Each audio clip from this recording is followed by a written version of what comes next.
Hello, my name is Margaret Adele, and I am being tormented by my own brain. This is a topic that I think a lot of booktubers have at least thought about, if not discussed in their videos, and that is basically when reading becomes such a part of your routine that it almost feels like a part of your routine that you can't give up. Now, a little while ago, there was a very busy day that I was having, and I honestly can't remember what it was that made it busy, but I remember that there was something that I had to do after work that I don't usually have to do, and it was going to take a significant chunk of time. And I told myself, okay, I'll just take a break from reading today. That's fine. I can just take a break. And then at like 9 p.m. that night, I just had to pick up a new book because I could not read. My brain wouldn't let me. And part of it is my own brain. I've gotten very used to doing what I call my dailies, which are these 4 different things I do every day.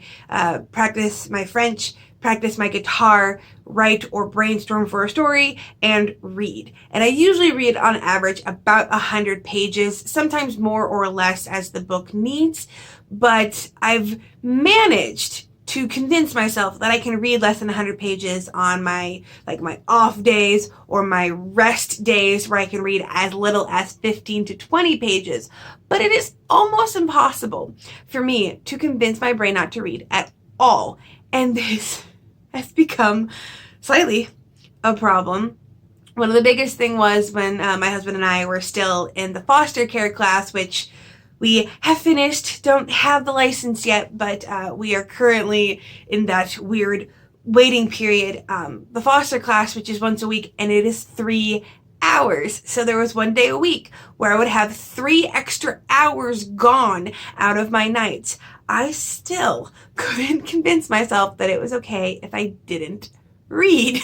And this is also a very big issue when I have finished a book and need to pick a new one. Now, I haven't had any severe book hangovers in a while, mostly because I haven't finished any series in a while, and that's what usually gives me the biggest book hangovers, when you're like low-key grieving. And that sounds ludicrous to anyone who's not a bookworm, I know, but I'm pretty sure everyone watching this is. But I haven't had any real hangovers, but sometimes it's just hard to pick the next book. I've gotten to the point where I have so many owned books that I really shouldn't have any problem picking, because whatever I could want should, in theory, be either on my shelves or on one of my e-reader apps. But it's very hard to pick. However, I can't afford to not always have a book on standby. So it becomes a very big issue when I have to force myself to pick a new book, even when I can't think of what I'm feeling. And again, I'm a mood reader that DNFs, so I could pick a new book to read for that day, end up DNFing it, and still lose a day of reading functionally. But I'll have read. So I kind of also brought this on myself a little bit because actually months ago, but I recently got very serious about it, started bullet journaling. I was very much against it for a long time, but then it kind of grew on me. I might make a Bujo spread video, but honestly, I don't think I have the equipment to make that look as pretty as it should be. But part of my Bujo spread are my little book log calendars where I write what I'm reading and then the books I finish. And it's really nice to have this full. In fact, I can show you what it looks like when this is full. It looks something like this, and it's nice, and there's so many words, and look how productive I was. So I have not skipped a day of reading for the entirety of 2020 so far. All 6 weeks of it have not skipped a day of reading in 6 weeks. And that's not the worst part about this. The worst part about my reader brain tormenting me is I am struggling to pick up big books because my brain keeps telling me that I need to finish a lot of books in 1 month. Now, I did not start this channel with the incentive to finish a lot of books in 1 month. My original goal when I started was 4. 4 a month, because my thinking was if I at least read 4 a month, I'll have one book to talk about per video, at the very least. My ultimate goal is to beat my personal record, which is 16 in 1 month, but I don't think I've ever read less than 8 in any month. So my least amount of books read is double what I went into this expecting. The problem is that it is really hard to shake yourself out of that I need to beat 16 books in a month, because I have a lot of books, big books that I am genuinely looking forward to, that are like 500 pages. There's a review book over 500, another review book over 700, and if it wasn't Chamois Stovall, I would never have accepted it without even looking, but it's the Frith Chronicles, and I'm never gonna say no. So I also have this, like, the second half of this duology that I'm dying to get to. Like, I have reread parts of the first book multiple times, to the point where I have entire scenes from the first book memorized. And the first book was over 500 pages, but that was to fill the 500-page prompt for in December, so it was incentivized. I can't think of an incentive for the sequel. I might just have to do this to give myself incentive, would be to do one of those, series I'm working on, series I need to finish, to give myself some incentive in my brain to make it sound like you will have material gain from finishing these books. Because being a booktuber, you often get caught up in it's how many I finish, not the books themselves. And a lot of cases, especially in the 24-hour readathon I did, where I read 4 in a day, I only came out of that with like one book I even felt positively about. And even then it was like, oh yeah, that was pretty good. Like 3 of those books were throwaways at best, but I read 4 in a day. Like, I don't know why I'm doing this to myself. Part of it is booktube competitiveness, where I'll see other people, reading 20 books a month, and I might know for a fact that those 20 books are all like Kindle Unlimited romances that are under 200 pages each. It doesn't matter. My book sees 20 and thinks, you're only reading 12, how dare you? Which is mental, because if you talk to a normal reading person, like a person who reads but also has other hobbies, 12 books a month is a lot. And it's, to a normal average person, 12 books a month, 3 books a week on average, that's a lot. But I can't break myself out of this. So I might have to set myself a goal where 1 month where it's I'll read a max of books. Actually, that'd be kind of a fun video idea. I might be incentivizing this. Okay. I'm having an on-camera revelation where I have a book where I can only read this many books, but I still have to keep reading one a day, so I have to read big books.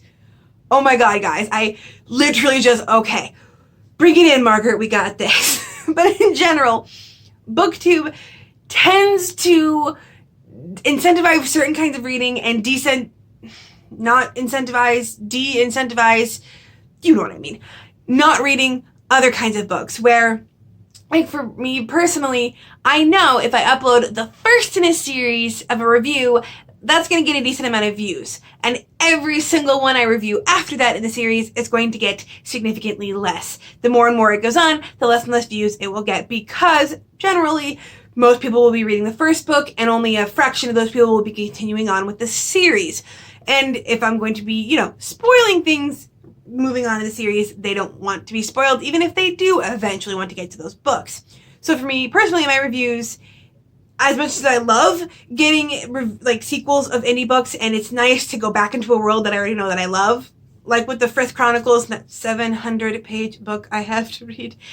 I know what I'm doing on spring break. But anyway, to have that kind of de-incentivization, I can't word tonight, but to know that this is going to get few reviews and this is going to get less attention, it's a struggle to basically say, okay, I had to admit that this isn't going to help my channel get more views, and just accept it. And it's also a case of, I don't feel like I'm as much of a booktuber if I'm not reading X amount of books a month, even though I am infinitely far ahead of my Goodreads goal right now. I'm closing in on 20 books, and it is halfway through February, and I will probably get to 20 within the next week. So I have no reason to be this annoyed by this. And then I'm thinking about, you know, when we do have our foster license and I could have kids in my house. I could have multiple kids in my house overnight, and I could have multiple kids in my house overnight that require a lot of hands-on attention and a lot of love based on their background.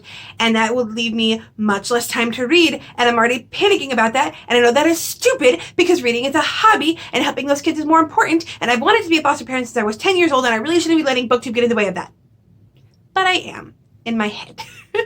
So I just wanted to do this really weird, rambly video to give an insight of what it's like when you are a booktuber and you feel so pressured to be reading so many books and so many of like certain kinds of books, and how it's kind of something you have to work around. So I think that on-screen revelation I just had might be something I have to push through, where I say for like March that I am going to only read books over X amount, and I will read a max of 8 books that month. I will force myself to read big books, but I'll make it a thing so that in my brain, like, I understand. And also, I'm not so much rushing into opening back to review requests again, because a lot of it is I need to get through all of these review books, and if I get a review book that's over 500 pages, it puts stress on it. And so I'm basically having to restructure the way I do things, and I probably will moving forward. Not in any ways that I think you'll notice if you're watching my channel regularly. Aside from, again, I really do want to do that now. That lovely Max Book Challenge. But regardless, I do still love reading.